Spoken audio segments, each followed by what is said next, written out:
Comment je n'ai pas appris ça plus tôt? C'est le gâteau le plus délicieux que j'ai jamais mangé. Je vais utiliser une paille pour faire des trous dans ce gâteau au chocolat. Cela permettra aux prochains ingrédients de bien s'imprégner dans le gâteau.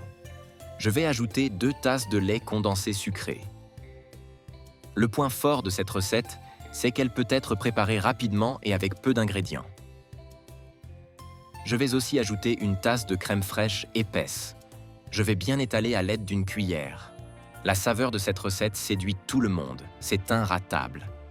Quand tu la feras chez toi, n'hésite pas à m'envoyer une photo du résultat. Je vais saupoudrer une tasse de chocolat en poudre sucrée par-dessus, ça va encore améliorer le goût. Regarde comme ça devient magnifique. Je vais mettre ça au réfrigérateur pendant 10 minutes. Dans un bol, je vais ajouter une tasse de chantilly. Je vais bien fouetter jusqu'à ce que la texture change. C'est le genre de recette parfaite quand on veut quelque chose de rapide et délicieux.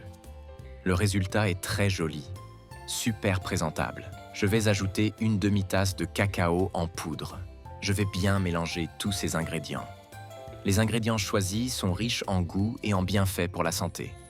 Là, c'est parfait. Je vais verser ce mélange par-dessus le gâteau. Tu peux utiliser une cuillère pour bien l'étaler. L'avantage de cette recette, c'est qu'elle convient à plein d'occasions. En dessert ou au goûter, parfaite pour réunir la famille, tout le monde va adorer. Et avant que j'oublie, dis-moi de quelle ville tu nous regardes pour que je puisse t'envoyer un salut spécial. Aujourd'hui, le salut va à Marc Dubois de Toulouse. Je suis ravi que tu apprécies nos recettes. Maintenant, je vais décorer le gâteau. Je vais commencer par ajouter autour des bords des fraises et des jaboticabas. Tu peux décorer comme tu veux. Laisse parler ta créativité. Je vais aussi mettre quelques mûres dans les coins. Je vais ajouter quelques feuilles de menthe. Maintenant, j'ajoute des morceaux de chocolat. Je vais varier les parfums pour un peu plus de diversité, mais c'est à ton goût. Regarde comme ça devient splendide. Je vais prendre une photo pour m'en souvenir, et je termine en saupoudrant un peu de pistache concassée. Voilà, je le mets au frigo pendant 1 heure. Après ce temps, regarde-moi ce résultat magnifique. Maintenant, il ne reste plus qu'à couper, servir et savourer cette merveille. Ce dessert a toujours été mon préféré quand j'étais enfant. Aujourd'hui, je le fais pour mes enfants et ils en raffolent.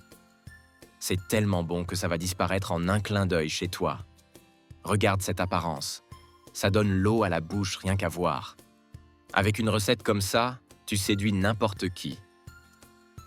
Tu vas avoir l'air d'un vrai chef pâtissier. Facile à faire, délicieux à manger et impossible de ne pas en reprendre.